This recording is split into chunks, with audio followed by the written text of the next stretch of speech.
पौष पूर्णिमा व्रत की पौराणिक व्रत कथा। पौष पूर्णिमा व्रत कथा। द्वापर युग में एक बार यशोदा मैया ने श्री कृष्ण से कहा कि तुम तो पूरे संसार के पालन करता हो, आज तुम मुझे कोई ऐसा व्रत बताओ जिसे करने से किसी भी स्त्री को विधवा होने का भय न रहे तथा इससे मनुष्यों की सभी मनोकामनाएं पूर्ण हो। श्री कृष्ण बोलते हैं कि माता, आपने बहुत ही सुंदर प्रश्न पूछा है, मैं आपको इसके बारे में विस्तार पूर्वक बताता हूँ। सौभाग्य प्राप्ति के लिए महिलाओं को 32 पूर्णमासियों के व्रत को करना चाहिए। इससे उनकी सभी मनोकामनाएं पूर्ण होती हैं और उन्हें सौभाग्यवती होने का आशीष मिलता है। अब मैं आपको इससे जुड़ी हुई कथा सुनाता हूँ। इस भूमंडल पर एक अत्यंत प्रसिद्ध राजा चंद्रहास से पालित अनेक प्रकार के रत्नों से परिपूर्ण कातिका नाम की एक नगरी थी। वहां पर धनेश्वर नाम का एक ब्राह्मण था और उसकी स्त्री अति सुशीला रूपवती थी। दोनों ही उस नगरी में बड़े प्रेम के साथ रहते थे। घर में धन धान्य आदि की कमी नहीं थी, लेकिन उनको एक बड़ा दुख था कि उनकी कोई संतान नहीं थी। इस कष्ट से वह अत्यंत दुखी रहते थे। एक दिन एक बड़ा तपस्वी योगी उस नगरी में आया। वह योगी उस ब्राह्मण के घर को छोड़कर अन्य सब घरों से भिक्षा लाकर भोजन किया करता था, लेकिन रूपवती से वह भिक्षा नहीं लिया करता था। एक समय वह किसी अन्य घर से भिक्षा लेकर गंगा किनारे जाकर भिक्षान को प्रेम पूर्वक खा रहा था। तभी धनेश्वर ने योगी को देखा और अपनी भिक्षा के अनादर से दुखी होकर योगी से बोला, महात्मन, आप सब घरों से भिक्षा लेते हैं परंतु मेरे घर की भिक्षा कभी भी नहीं लेते, इसका कारण क्या है? योगी ने कहा कि निसंतान के घर की भीख पतितों के अन्न के तुल्य होती है और जो पतितों का अन्न खाता है वह भी पतित हो जाता है। चूंकि तुम निसंतान हो अतः पतित हो जाने के भय से मैं तुम्हारे घर की भिक्षा नहीं लेता हूँ। धनेश्वर यह बात सुनकर अपने मन में बहुत दुखी हुआ और हाथ जोड़कर योगी के पैरों पर गिर पड़ा तथा आर्तभाव से कहने लगा, हे महाराज, यदि ऐसा है तो आप मुझको पुत्र प्राप्ति का उपाय बताइए। आप सर्वज्ञ हैं, मुझ पर अवश्य ही यह कृपा कीजिए। धन की मेरे घर में कोई कमी नहीं, परंतु मैं पुत्र न होने के कारण अत्यंत दुखी हूँ। आप मेरे इस दुख का हरण करें, आप सामर्थ्यवान हैं। ये सुनकर योगी कहने लगे, हे ब्राह्मण, तुम चंडी देवी की आराधना करो। घर आकर उसने अपने स्त्री से सब वृतांत कहा और स्वयं तप के निमित्त वन में चला गया। वन में जाकर उसने चंडी देवी की उपासना की और उपवास किया। चंडी देवी ने 16वें दिन उसको स्वप्न में दर्शन दिया और कहा, हे धनेश्वर, तुझे पुत्र होगा परंतु वह 16 वर्ष की आयु में ही मृत्यु को प्राप्त हो जाएगा। यदि तुम दोनों पति पत्नी 32 पूर्णमासियों का व्रत विधिपूर्वक करोगे तो वह दीर्घायु होगा। जितनी तुम्हारी सामर्थ्य हो उतने आटे के दिए बनाकर शिवजी का पूजन करना और पूर्णमासी का व्रत रखना। प्रातःकाल होने पर इस स्थान के समीप ही तुम्हें एक आम का वृक्ष दिखाई देगा, उस पर चढ़कर एक फल तोड़कर शीघ्र अपने घर चले जाना और अपनी स्त्री से सब वृतांत कहना। जब वह श्री शंकर जी का ध्यान करके उस फल को खा लेगी तब भगवान शंकर की कृपा से वह गर्भवती हो जाएगी। जब वह ब्राह्मण प्रातःकाल उठा तो उसने उस स्थान के पास ही एक आम का वृक्ष देखा जिस पर एक आम का फल लगा हुआ था। उस ब्राह्मण ने उस आम के वृक्ष पर चढ़कर उस फल को तोड़ने का प्रयत्न किया, परंतु कई बार प्रयत्न करने पर भी वह वृक्ष पर न चढ़ पाया। तब उस ब्राह्मण को बहुत चिंता हुई और वह विघ्न विनाशक श्री गणेश जी की वंदना करने लगा और बोला, हे दयानिधे, अपने भक्तों के विघ्नों का नाश करके उनके मंगल कार्य को करने वाले, दुष्टों का नाश करने वाले, रिद्धि सिद्धि को देने वाले, आप मुझ पर कृपा करके इतना बल दे कि मैं अपने मनोरथ को पूर्ण कर सकूं। इस प्रकार गणेश जी की प्रार्थना करने पर उनकी कृपा से धनेश्वर वृक्ष पर चढ़ गया और उसने एक अति सुंदर आम का फल देखा। उसने विचार किया कि जो वरदान से फल मिला था वह ये है और कोई फल दिखाई नहीं देता। उस धनेश्वर ब्राह्मण ने जल्दी से उस फल को तोड़कर अपनी स्त्री को लाकर दिया और उसकी स्त्री ने अपने पति के कथनानुसार उस फल को खा लिया। इसके पश्चात वह गर्भवती हो गई। देवी जी की असीम कृपा से उसे एक अत्यंत सुंदर पुत्र की प्राप्ति हुई, जिसका नाम उन्होंने देवीदास रखा। माता पिता के हर्ष और शोक के साथ वह बालक शुक्ल पक्ष के चंद्रमा की भांति बढ़ने लगा। भवानी की कृपा से वह बालक बहुत ही सुंदर, सुशील और पढ़ने में बहुत ही निपुण हो गया। चंडी देवी की आज्ञानुसार उसके माता पिता ने 32 पूर्णमासी का व्रत रखना प्रारंभ कर दिया था, जिससे उसका पुत्र दीर्घायु हो जाए। 16वां वर्ष लगते ही देवीदास के माता पिता को बड़ी चिंता हो गई कि कहीं उनके पुत्र की इस वर्ष मृत्यु न हो जाए। इसलिए उन्होंने अपने मन में विचार किया कि यदि ये दुर्घटना उनके सामने हो गई तो वे कैसे सहन कर सकेंगे। उन्होंने देवीदास के मामा को बुलाया और कहा कि हमारी इच्छा है कि देवीदास 1 वर्ष तक काशी में जाकर विद्याध्ययन करे और हम उसको अकेला भी नहीं छोड़ना चाहते, इसलिए साथ में तुम चले जाओ और 1 वर्ष के पश्चात इसको वापस लौटा लाना।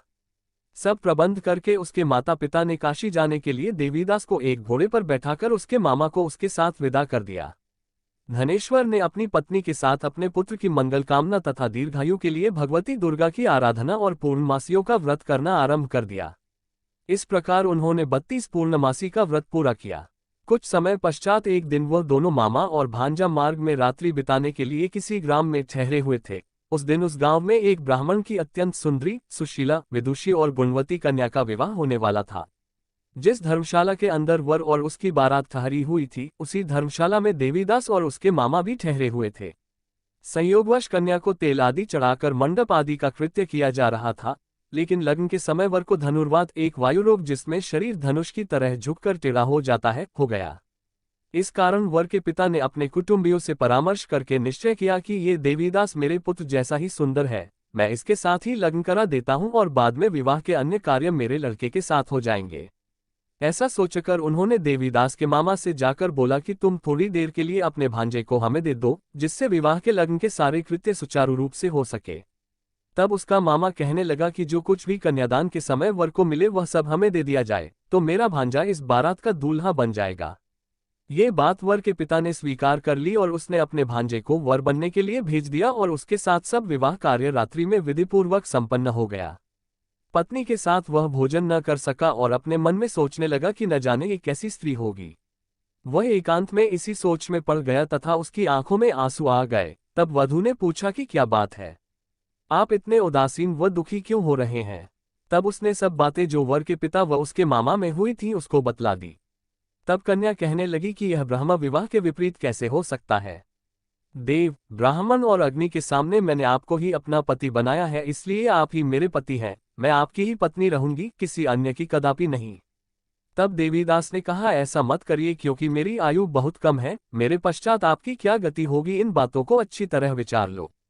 परंतु वह दृढ़ विचार वाली स्त्री थी, बोली कि जो आपकी गति होगी वही मेरी गति होगी। हे स्वामी, आप उठिए और भोजन करिए, आप निश्चय ही भूखे होंगे।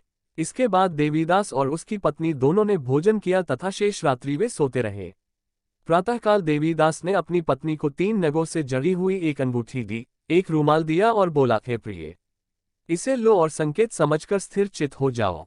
मेरा मरण और जीवन जानने के लिए एक पुष्पोटिका बना लो, उसमें सुगंधी वाली एक नव मल्लिका लगा लो, उसको प्रतिदिन जल से सींचा करो और आनंद के साथ खेलो कूदो तथा उत्सव मनाओ। जिस समय और जिस दिन मेरा प्राणांत होगा ये फूल सूख जाएंगे और जब ये फिर हरे हो जाए तो जान लेना कि मैं जीवित हूँ। ये समझाकर वह चला गया। प्रातःकाल होते ही वहां पर गाजे बाजे बजने लगे और जिस समय विवाह के कार्य समाप्त करने के लिए वर तथा सब बाराती मंडप में आए तो कन्या ने वर को भली प्रकार से देखकर अपने पिता से कहा कि यह मेरा पति नहीं है, मेरा पति वही है जिसके साथ सत्र में मेरा पानी ग्रहण हुआ था, इसके साथ मेरा विवाह नहीं हुआ है। यदि यह वही है तो बताए कि मैंने इसको क्या दिया। मधुपक और कन्यादान के समय जो मैंने भूषण आदि दिए थे उन्हें दिखाए तथा रात में मैंने क्या गुप्त बातें कही थी वह सब सुनाए। पिता ने उसके कथनानुसार वर को बुलवाया गया। कन्या की यह सब बातें सुनकर वह कहने लगा कि मैं कुछ नहीं जानता। इसके पश्चात लज्जित होकर वह वहां से चला गया और सारी बारात भी अपमानित होकर वहां से लौट गई। भगवान श्री कृष्ण बोले, हे माता। इस प्रकार देवीदास काशी विद्याध्ययन के लिए चला गया। जब कुछ समय बीत गया तो काल से प्रेरित होकर एक सर्प रात्रि के समय उसको डसने के लिए वहां पर आया। उस विषधर के प्रभाव से उसके शयन का स्थान चारों ओर से विष से विषैला हो गया, परंतु व्रत के प्रभाव से उसको काट ना पाया क्योंकि पहले ही उसकी माता ने 32 पूर्णिमा का व्रत कर रखा था। इसके बाद मध्याह्न के समय स्वयं काल वहां पर आया और उसके शरीर से उसके प्राणों को निकालने का प्रयत्न करने लगा, जिससे वह मूर्छित होकर पृथ्वी पर गिर पड़ा। भगवान की कृपा से उसी समय पार्वती जी के साथ भगवान शंकर वहां पर आ गए। उसको मूर्छित दशा में देखकर पार्वती जी ने भगवान शंकर से प्रार्थना की कि हे प्रभु, इस बालक की माता ने पहले 32 पूर्णिमा का व्रत किया था, जिसके प्रभाव से हे भगवान आप इसको प्राण दान दें। भवानी के कहने पर भक्त वत्सल भगवान शिव ने उसको प्राण दान दे दिया। इस व्रत के प्रभाव से काल को भी पीछे हटना पड़ा और देवीदास स्वस्थ होकर बैठ गया। उधर उसकी स्त्री उसके काल की प्रतीक्षा किया करती थी। जब उसने देखा कि उस पुष्प वाटिका में पत्र पुष्प कुछ भी नहीं रहे तो उसको अत्यंत आश्चर्य हुआ और जब वह वैसे ही हरी भरी हो गई तो वह जान गई कि वह जीवित हो गए हैं। ये देखकर वह बहुत प्रसन्न मन से अपने पिता के कहने लगी कि पिताजी, मेरे पति जीवित हैं, आप उनको ढूंढना शुरू करें। जब 16वां वर्ष व्यतीत हो गया तो देवीदास भी अपने मामा के साथ काशी से चल दिया। इधर उसके ससुर उसे ढूंढने के लिए अपने घर से जाने वाले ही थे कि वह दोनों मामा भांजा वहां पर आ गए। देवीदास को आता देखकर उसका ससुर बड़ी प्रसन्नता के साथ अपने घर में ले आया। उस समय नगर के निवासी भी वहां इकट्ठे हो गए और सबने निश्चय किया कि अवश्य ही इसी बालक के साथ इस कन्या का विवाह हुआ था। उस बालक को जब कन्या ने देखा तो पहचान लिया और कहा कि यह तो वही है जो संकेत करके गया था। तदुपरांत सभी कहने लगे कि भला हुआ जो यह आ गया, और सब नगरवासियों ने आनंद मनाया। श्री कृष्ण जी कहने लगे कि इस प्रकार धनेश्वर 32 पूर्णिमाओं के व्रत के प्रभाव से पुत्रवान हो गया। जो भी स्त्रियां इस व्रत को करती हैं, वे जन्म जन्मांतर में वैधव्य का दुख नहीं भोगती और सदैव सौभाग्यवती रहती हैं। यह मेरा वचन है, इसमें कोई संदेह नहीं है। यह व्रत पुत्र पौत्रों को देने वाला तथा संपूर्ण मनोकामनाओं को पूर्ण करने वाला है। 32 पूर्णिमाओं के व्रत करने से व्रती की सब इच्छाएं भगवान शिवजी पूर्ण करते हैं।